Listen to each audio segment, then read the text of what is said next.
一寸法師。昔あるところにおじいさんとおばあさんが住んでいました。年を取るまで子供がありませんでしたので、それを何より寂しく思っていました。そこでおじいさんとおばあさんは、手の指ほどの小さい子供でも一人あったらどんなによかろうと話し合って、お天道様を拝んでは、どうぞ子供をお授けくださいとお願いしました。するとそのうちおばあさんのお腹が痛くなって赤ん坊が生まれました。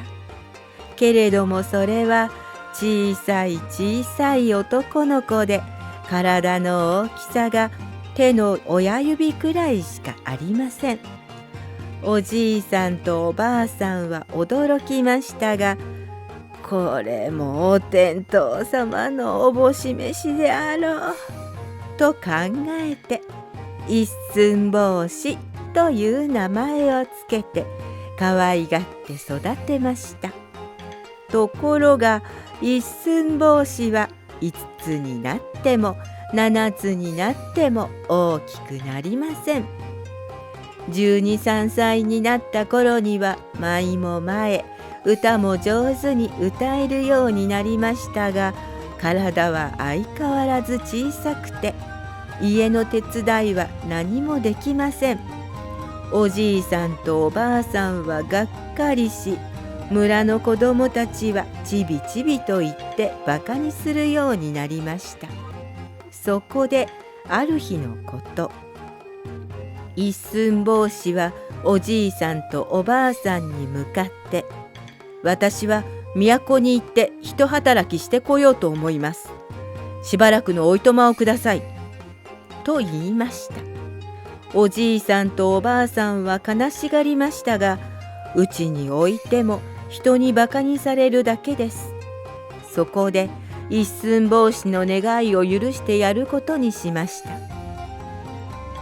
一寸法師はお椀を傘にし、箸を杖にし、おばあさんからもらった針を刀にし、麦わらを鞘にして旅の支度を整えました。それからおじいさんとおばあさんは村の外れまで一寸法師を見送って、都へ行くにはこの道をどこまでも行くとやがて川に出るから、その川をどんどん登っていくのだぞと教えました。一寸法師は言われた通り、その道をどんどん歩いていきましたが、なかなか川に出ません。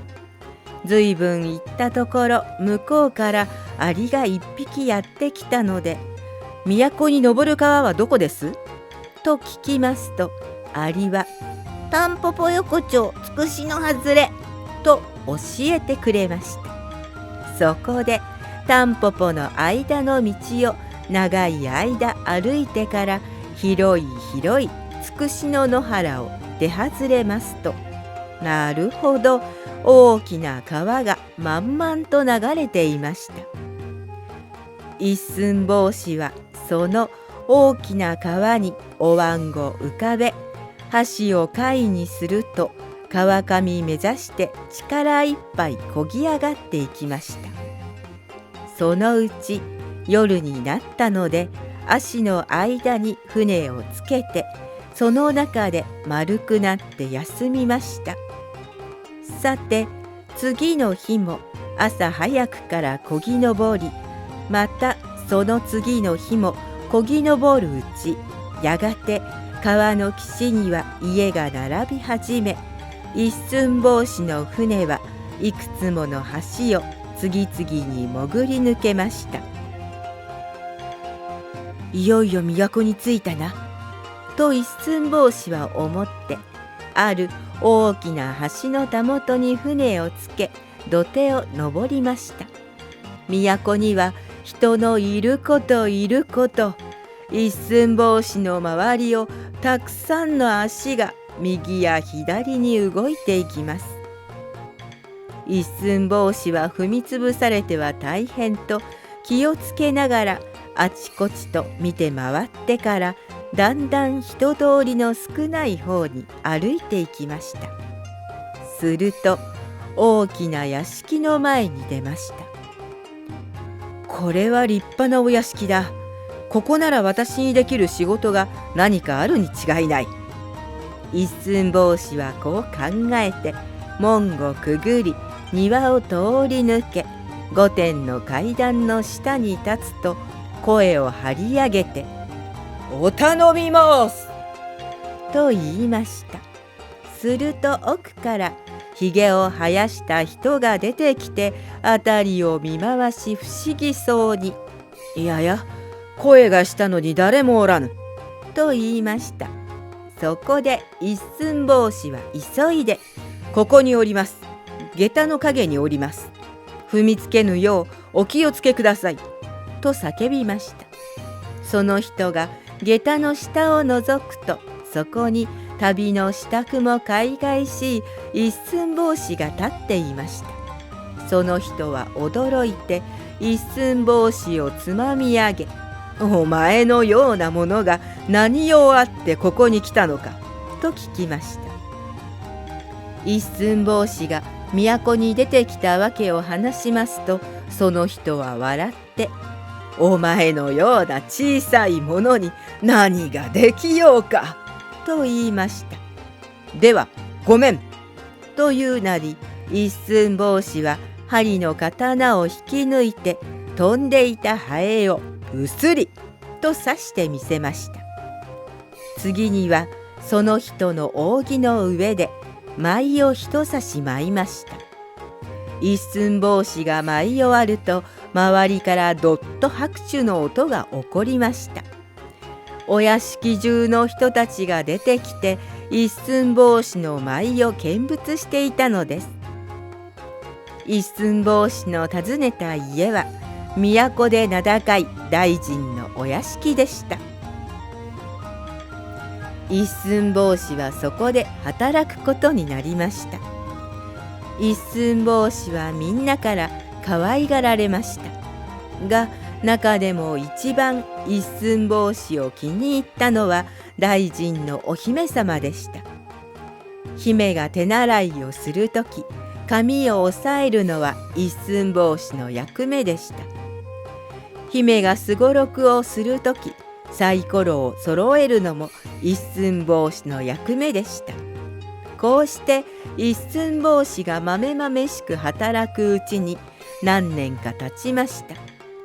ある日、一寸法師は姫のお供で清水寺へお参りに出かけました。するとその帰り道、寂しいところに差し掛かった時、急に木の陰から鬼が3匹飛び出してきました。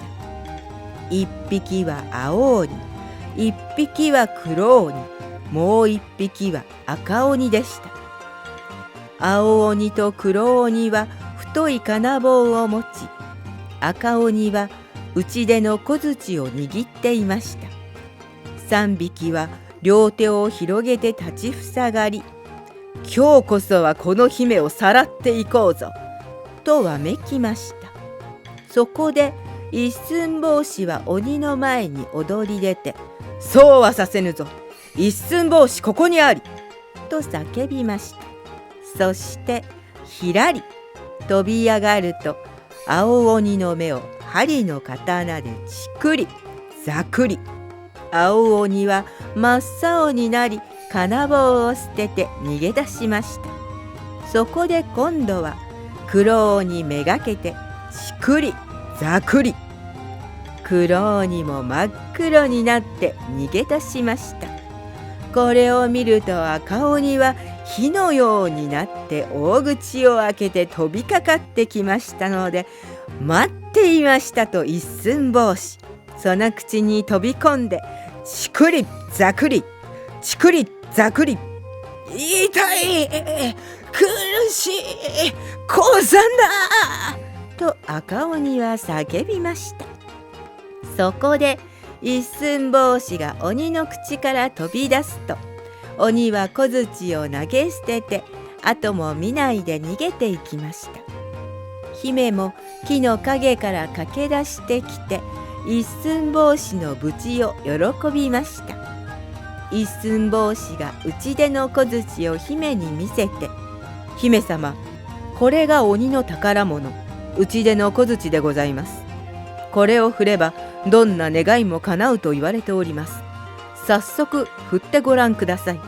と言いますと、姫は首を振って、いえいえ、その小槌はお前が勝ち取ったもの、お前の望みのものから出しましょう。と答えました。そこで一寸法師は、私の望みは私の体が大きくなること。と言いました。姫はすぐさま打ち出の小槌を一振りしました。ずんと一寸法師の背が伸びました。姫はまた一振りしました。ずんと一寸法師の背が伸びました。こうして姫が小槌を振るごとに一寸法師はずんずんずんと大きくなって、やがて姫の前には立派な若者が立っていました。それから姫と一寸法師は喜び勇んで御殿に帰りました。一寸法師の手柄は間もなく都中に知れ渡って、一寸法師の名を知らない人は誰もいないようになりました。その後、一寸法師は出世して、やがて姫を花嫁に迎え、おじいさんおばあさんも呼び寄せて幸せに暮らしましたとさ。おしまい。どうだったかな？昔からある一寸法師というお話でした。面白かったと思ったらチャンネル登録とグッドボタンを押してね。では次のお話でまた遊ぼうね。